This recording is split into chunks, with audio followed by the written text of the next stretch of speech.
Alright, shalom wa ahava alaikum. Hurnota shalesifrota.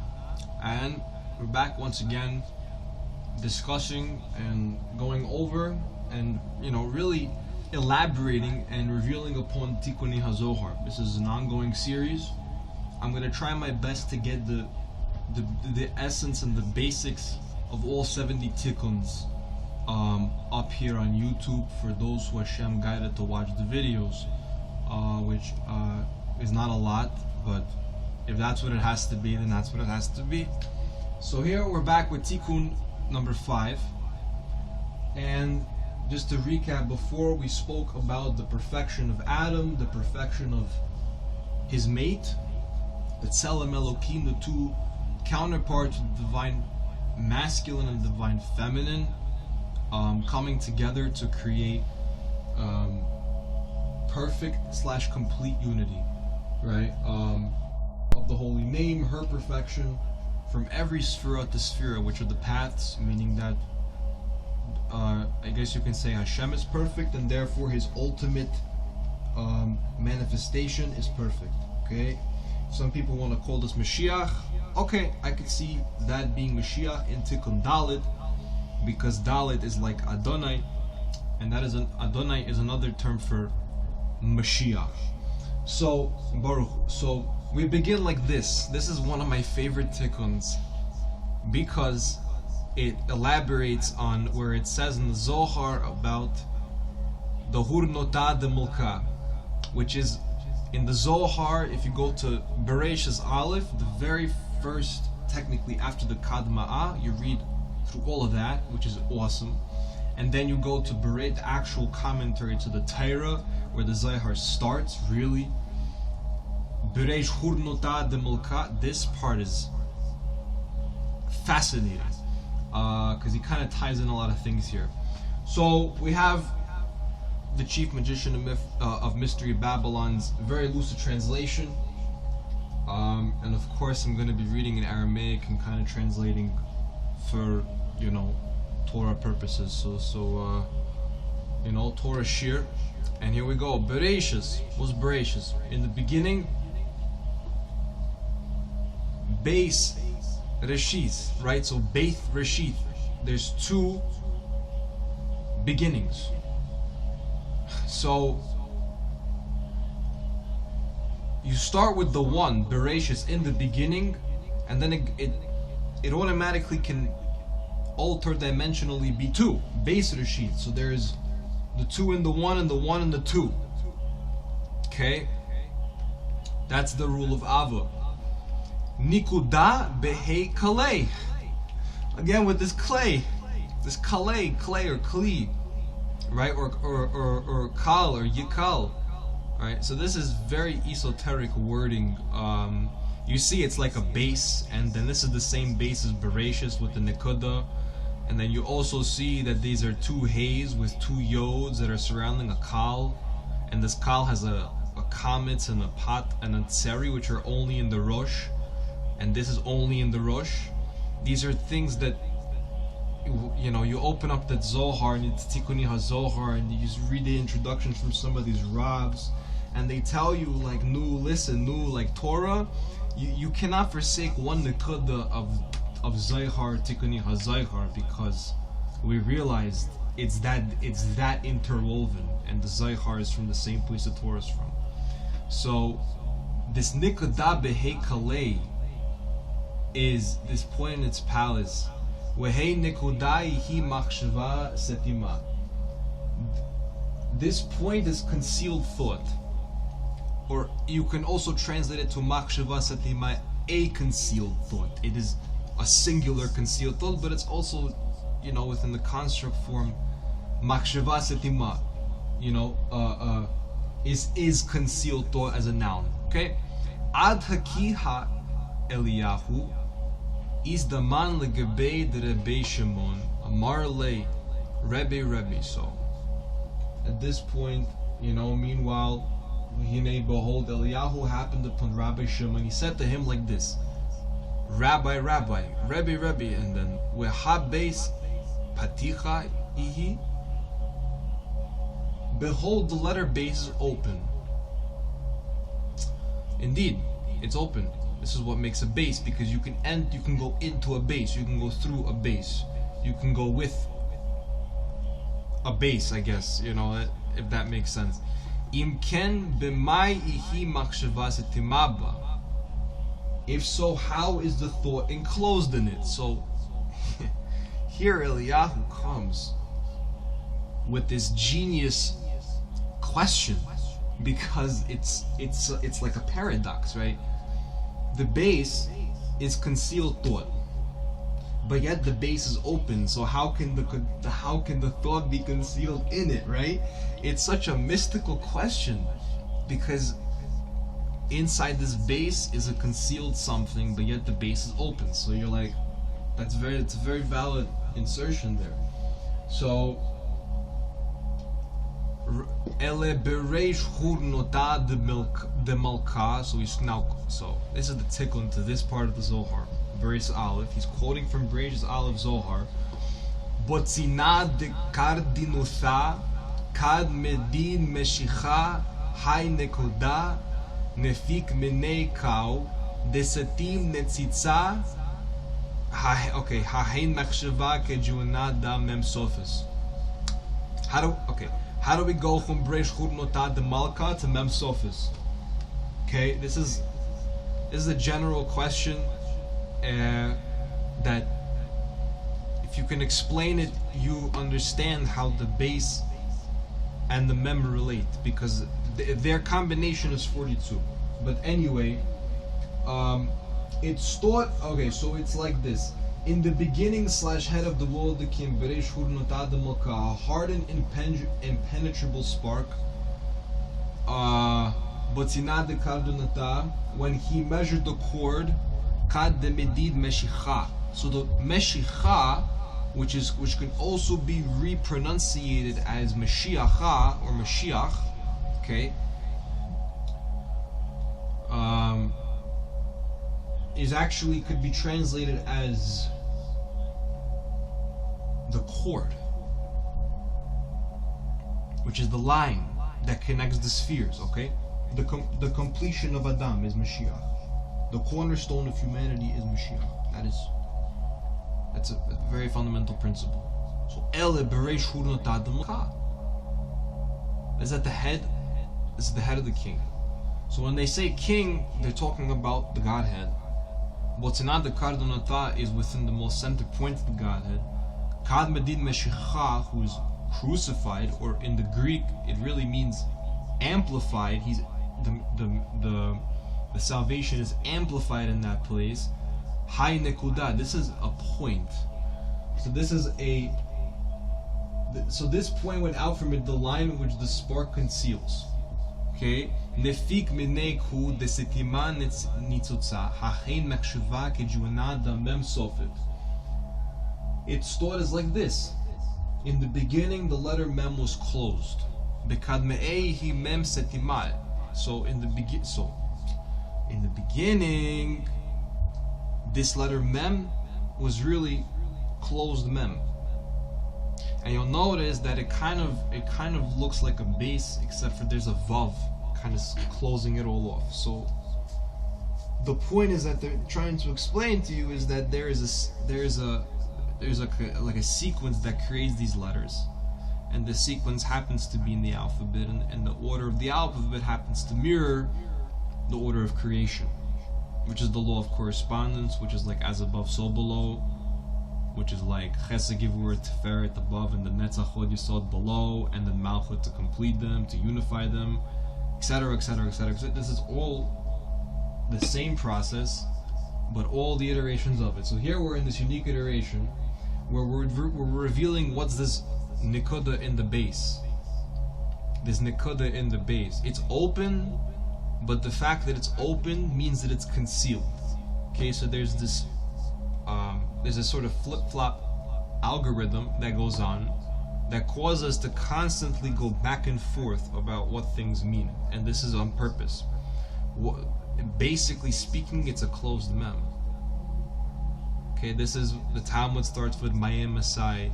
You have the Mishnah starts with Mayim Masai. this closed mem is, you cannot do anything with it besides just understand that it's the most concealed thing. It's hahi machshava kejunad mem sofit. So now we read mem setima v'kad itparesh ku deichu vav, like I said, min hamida. So he stretched the line, which is the letter vav from its place or dimension. It was open and became the letter beit. Okay, so we can understand very simply from the text, if we have this mem sofit, okay, and I'll zoom in here in the text because it's important. We have this mem sofit here.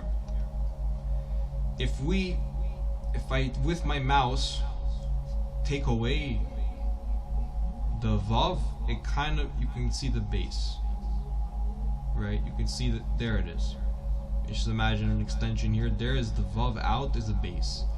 So now with the vav, let's find a vav. Here's this vav, which is in the word ku, very interestingly, because this is the ku that extends from the yod that projects a vav. So this mem, when it's in the state of opening, or I would say melting, let's just say that this mem sofit is an ice cube. It's just an analogy. I don't know. I don't. This is the best thing I could think of to describe this. It's like an ice cube. Don't think of an. It's a good analogy, you know. But the analogy is to learn Torah. So now you have an ice cube. So now this ice cube, over time, when it melts, we're going to talk about what melts this special ice, this awesome ice in a second. What melts this ice of understanding of Torah, which is how we live. Well, the Torah is like a sun. So what happens is this ice melts. And when this ice melts, it doesn't look like it came out of your freezer when you put the ice mold, or like it came from like Antarctica, someone like chipped out like an ice cube. No, it starts to look more watery. So now if you go to a regular mem, which is like mayim, which is water, you see it's like more curvy. It's like a wavy, dude. It's like a maishik come out like bro gonna do kadosha. And so this is like the mem already liquidized. It's already, I don't know how to explain this. It's like already flowing through all the currents of what it could potentially be. It's not no longer just like a thought, like a concealed thought, like an ice cube. And imagine the water molecules are thoughts. So when it melts, you can receive the thoughts. If you had to drink water by eating ice your whole life, things would be rather difficult. But no, it melts and it becomes mem, and then from the mem it becomes a base and it becomes a vav. This is essentially what this paragraph is saying. This is paragraph 3 of page 19a. So let's continue. So this is Bereshit, base Reshit, right? With da, Bereshit, Beit Reshit, Nekuda Behei Kalei. Behei Kalei, I love saying that word. The point in his palace.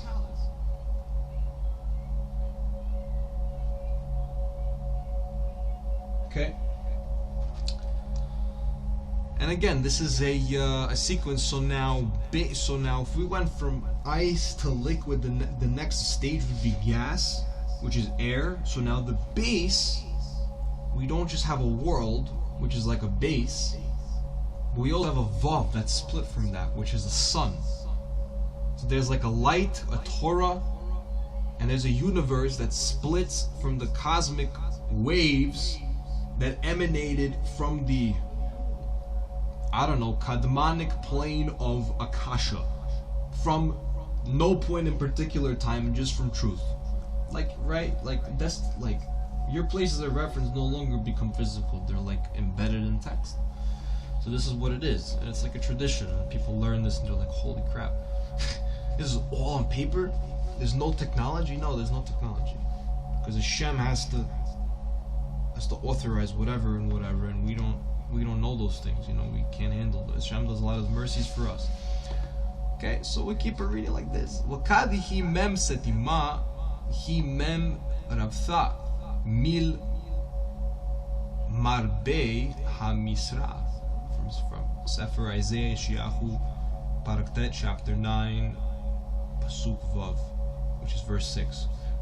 Okay, so it says, and when she is the closed letter mem, she is the big letter mem of le marbe, which is the increase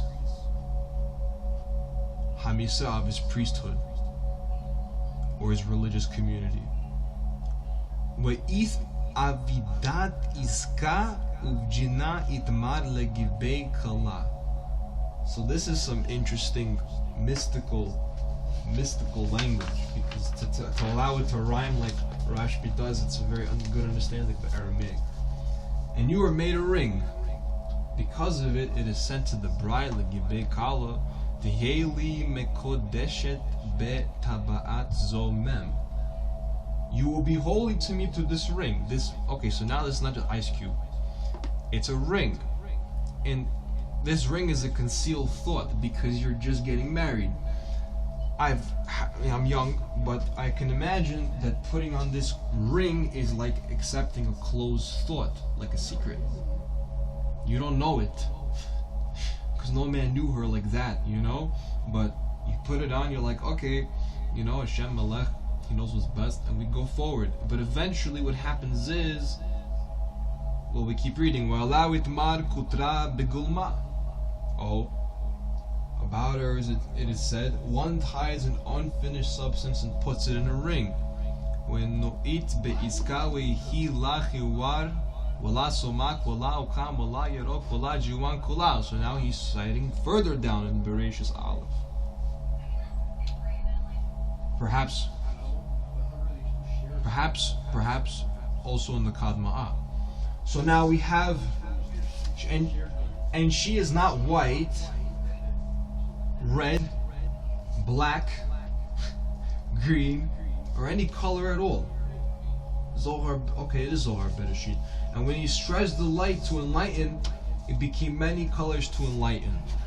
Okay? Wakal is pashta le'anhara hi avidaju lenin le'anhara.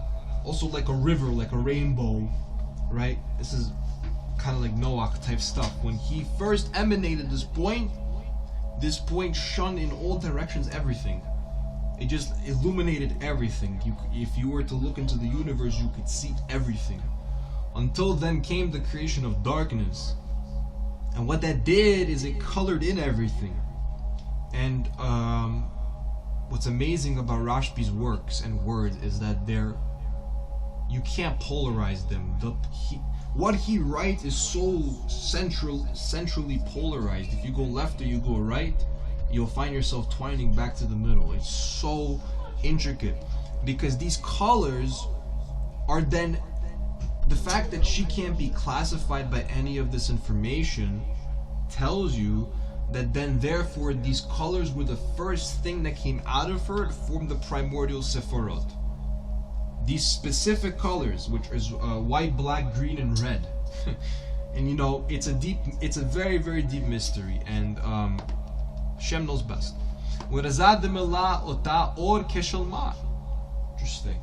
So, and the secret of a matter, he covered like a garment. This is from Psalms chapter 104, verse 2.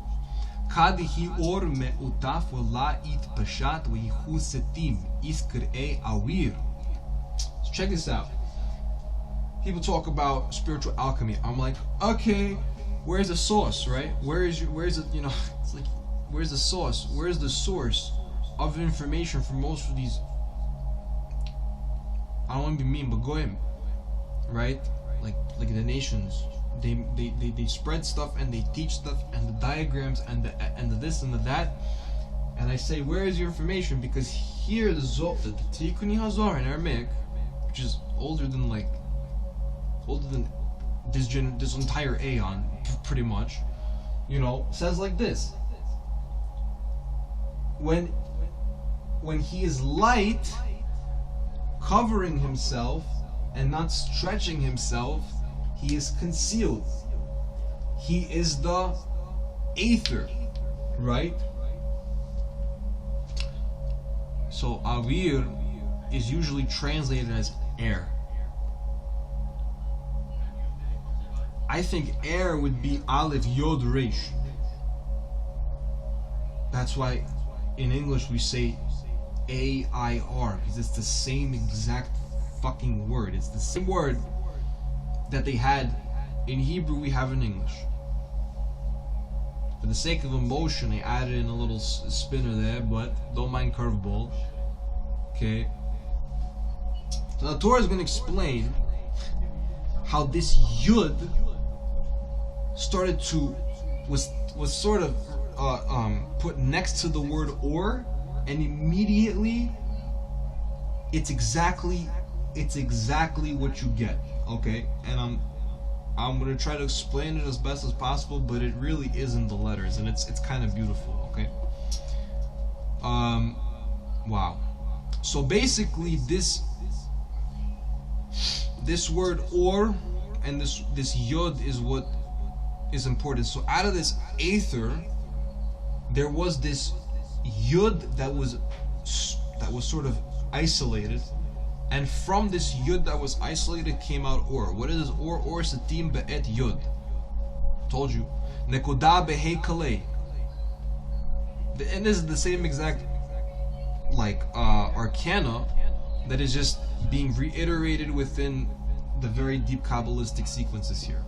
Kada pik yod me'avir itgalya or. So now, he is the aether, concealed light in the letter, the poisonous palace. When he brought forth the letter Yud from the aether, the or revealed itself. The or revealed itself. So the or is a consequence, okay, of something that Hashem did. What did Hashem do?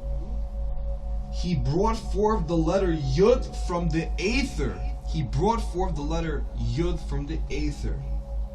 And when he did that, the light revealed itself.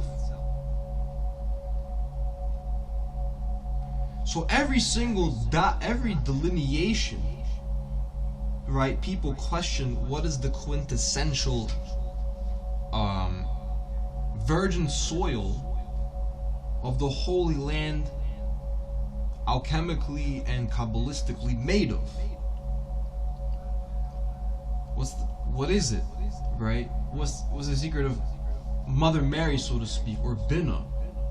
Well, Bina is being. What's being? Like this man being this man, this guy, the son of this guy.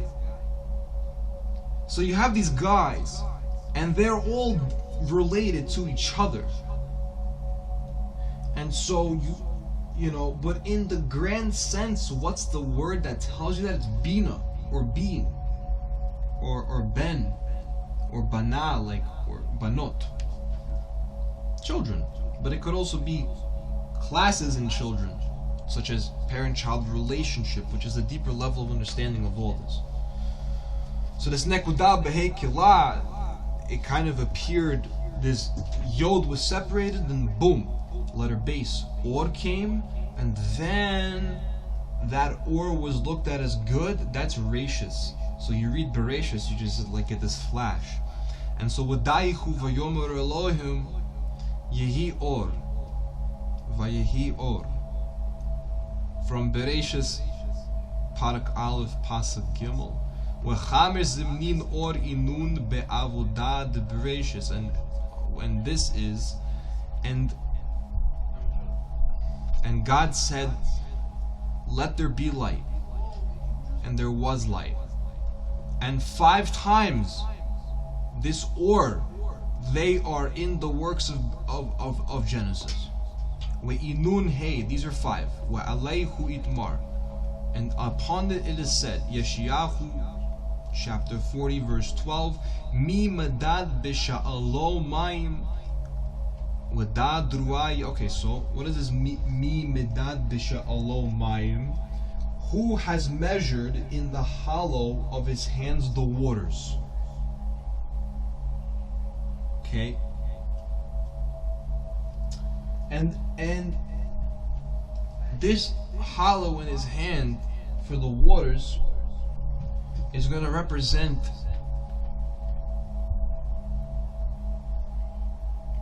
how Hashem takes care of the world, so to speak, in His mercy. Therefore, because without these waters, nothing would work. with nothing, because it would be all judgment. It would all be for the sake of punishment. Like some people go around this world and they claim, oh, this entire world is this, that. I used to think, honestly, I used to think the world was like a mental asylum type of thing, until I realized I'm like, no, that's not true, because the mercy, the tefillin say this, is always above the judgment. We try to emulate Hashem in that concept. Otherwise, nothing would work. So we keep reading over here. It says, "Wedad ruah yimina." Okay. And this is the right arm. And it is the color white. Shemayim bezeret tiken. Oh, so that, see, every single thing that Rajbi says is a quote.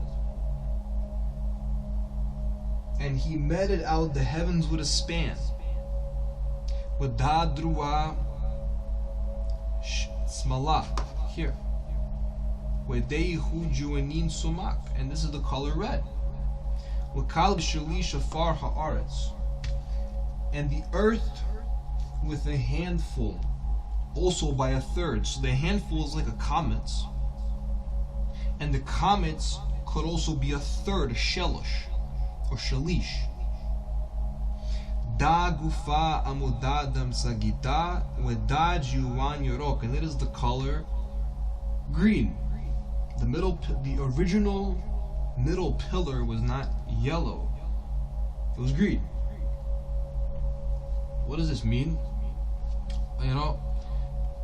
Well, this is the codex we were given. We have to work with this frame for now until it updates later in the text.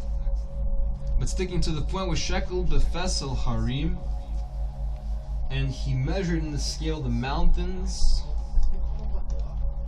ujboot bemoaznaim, and hills with balances.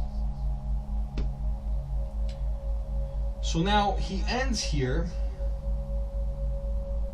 and I think he goes over white, red, green.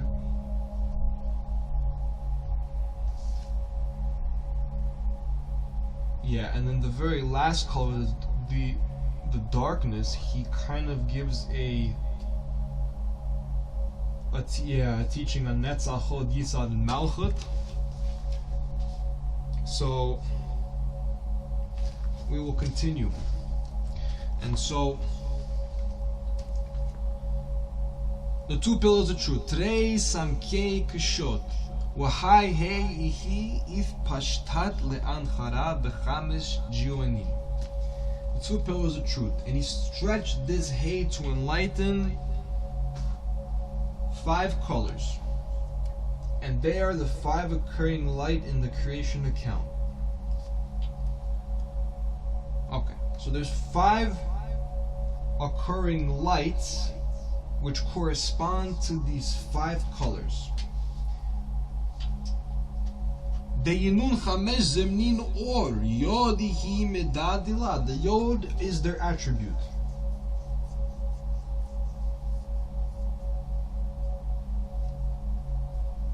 Okay, is its attribute. Hey ilah chamesh or, the upper hay is the 5 occurring light. Hey tata'a chamesh juanin, the niharin behon chamesh or. So now there's a light in the vessel. The upper hay is the 5 lights mamish. The lower hay is the 5 colors that enlighten them, meaning the 5 colors that are the vessels for those lights. Lekad ith pashtat hay ila'a le'anhara behei tata'a. And when he stretched upper hay to enlighten lower hay, as I just described with his 5 colors, another version with 5 colors that enlighten, which is a deeper understanding. Bechamesh juanin dila meyad ith peshat vav legabe. He stretched vav upon them. And what is this vav that came out of these 5 colors, these 5 vessels? Wedai hi nota shemayim kiriya. And he stretched the heavens like a curtain. Da wedai kadihu nehira bejuanin dila itmarba. Ur'itaha liskor berit olam. So now he's going to quote something that refers, and certainly when he is enlightening the colors of it, so now he's describing the action of it, and he quotes Sefer Bereshis chapter 9 verse 16, and I will look upon it to remember the everlasting covenant. So there's a definite structure which Hashem specifically keeps in his memory, and he gives an analogy to what it's like. Uri itiha betak shitiha kakala demit kashta legibei ba'ala. Wow. And I look upon it with jewels, like a bride who adorns herself for her husband. And immediately umeyad noteh shemayim kiriya, and he stretched the heavens like a curtain. Da'iti ba'ela legabe, and her husband will come to her. Interesting. So, of course, when we talk about this Keshemayim Kiriya, we have to imagine, this is I would say a slightly coded a Tikkun, only for the fact that you kind of have to understand marriage and what works and what doesn't. Besides the fact that our generation doesn't understand, it doesn't mean we can't understand what the text is saying. And so, with that being said, one moment.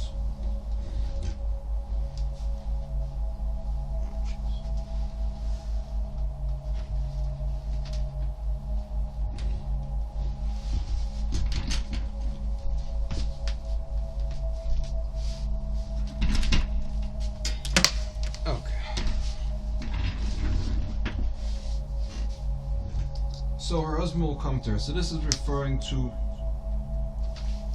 the divine marriage between the neshama and the nefesh and the guf. And this is the secret of measuring, of the measuring line, which is vav. V'dayihi rezad deku hamida deyihu vav. Mehahi Yod.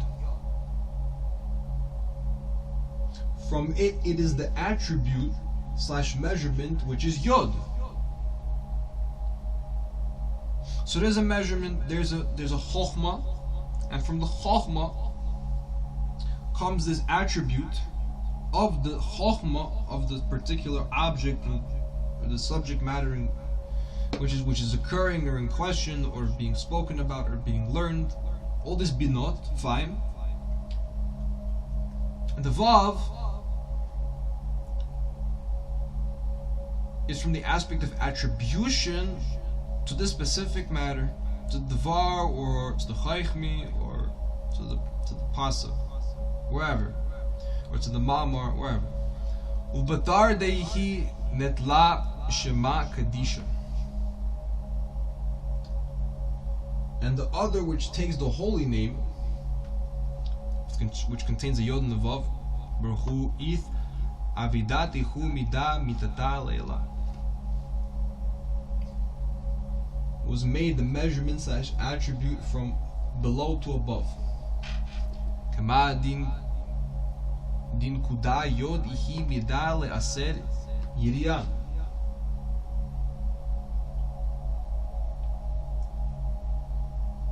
And therefore it is a cubit, like the point Yod, which is 10, is the measurement for 10 curtains.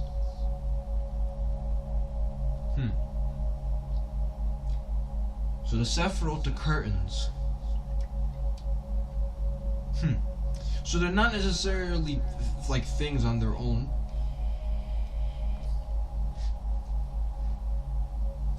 But they're like curtains. So they're not klipot. Why am I saying this? Because most people use the Sephiroth as a magic device. And I'm like, that's kind of stupid. Because it's already done. All you have to do is understand how to link it up with the Torah.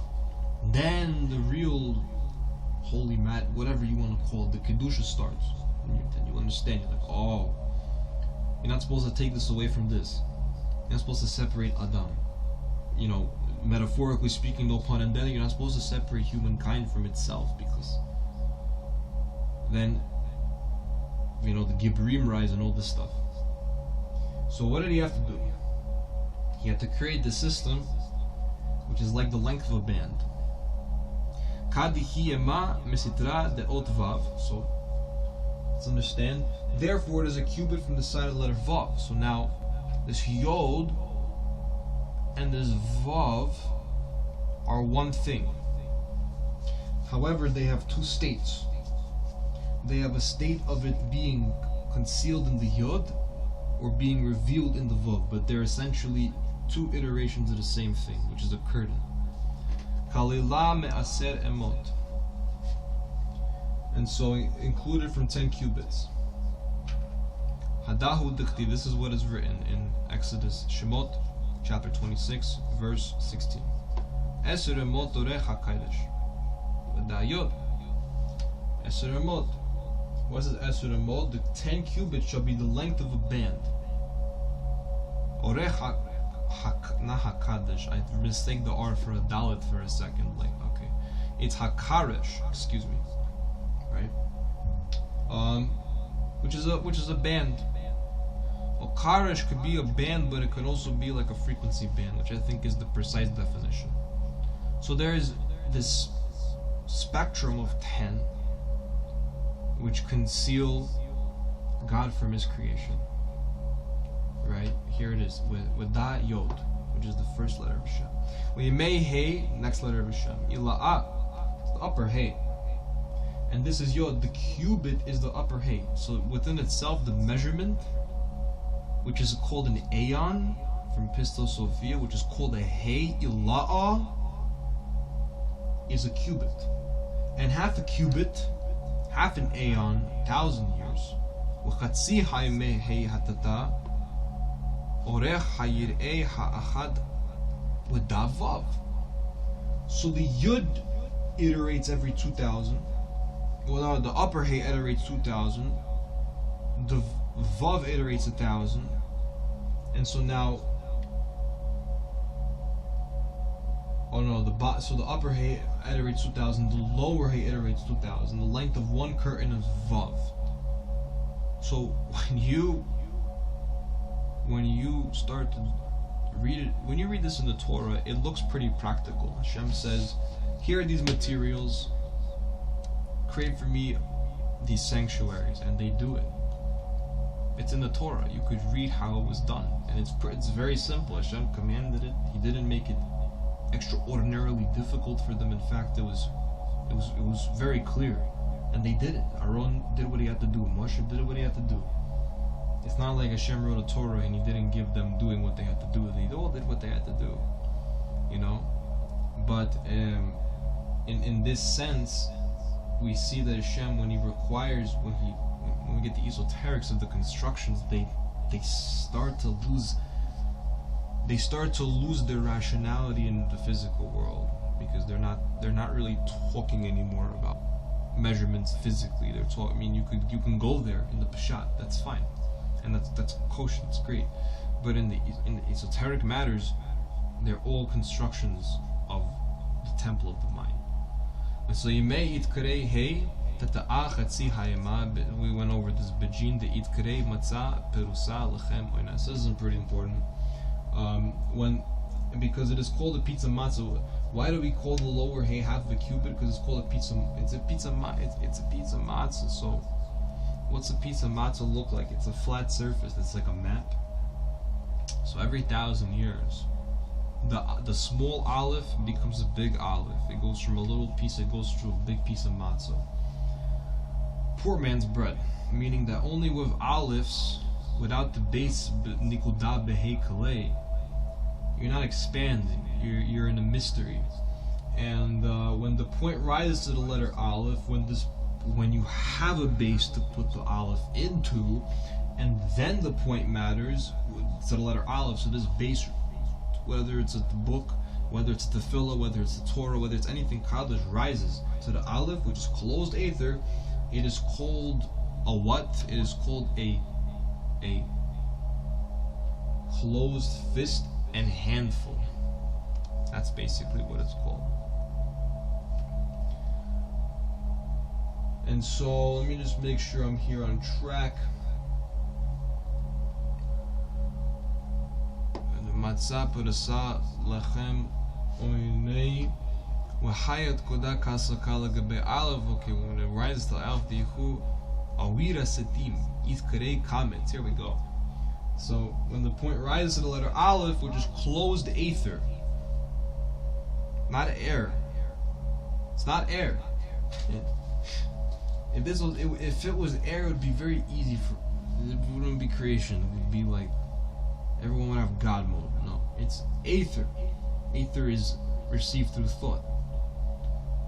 For those who don't know this, I don't know why you're watching this, but aether is received through the thought, based on the will of the thought, and there's a wisdom of the thought that has to be willed in order to be understood.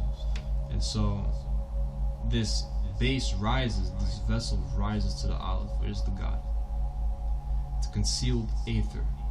It's called a comments. This comment is in the word comments, under the kuf of the comments. Not the comments of the video, which can seem like a handful, but rather like a comments. Kometz setim. It's a concealed handful. It's a closed thought. And so if we read Bijin v'kamatz akayim misham melo kamtso, and so he shall take a handful from there with the fullness of his handful. Exactly what I read before, that the kohen that they shall scoop a handful. It's kind of like double language. What do you mean? What else do you scoop besides a handful? You can only scoop a handful. So therefore, ayah asher ayah, at the one, you could only iterate back to the one, and so the one multiplies, and what you get is you get these pillars. These pillars are all functions. They're lines, but then there's nothing on the line. There's no bases on these lines. So now, from the perspective of the lines, they look like vavs, but from the perspective of, if you're looking like at a tube and you look at it from the bottom of the cylinder to the top, two circles, like an eyeglass, you're seeing like a small dot compared to the whole vav. So it's one thing. But this kamtso, it's like a handful. It's like something that really that implies its own essence, meaning self-iterating. We'ihi makshava setima, and this is the concealed thought. Closed thought. Mem setima, closed mem. Mefatcha dila ma nihu patach. So, who is the one who opens it? The portal. With dav vav, right? So this language gets ridiculous, because what he's talking about is the vowel points. If you look at this comments, it has a comments right here. This vowel point right here. Oh man. Wow, seriously. Okay, so this comments here is in a certain shape. The patach here is in another shape. Notice how this one has this drop coming out, this handful, and then the patach is the opening that the thing is scooped out of. Okay? This is a portal. So when the kohen scoop out of what Hashem commands them to scoop out of, it looks physical. But what they're accessing is a portal of holiness that gets put on their hands and the thing they're handling, because it's the service of Hashem. But these are vowel points with davav. So there's a yod and there's a vav. We'ihi netoi kejuanada. So and it is bent like this when it was separated from the point. Kad ith parish min kuda ihi rekia betuach weda. Certainly it is the open firmament.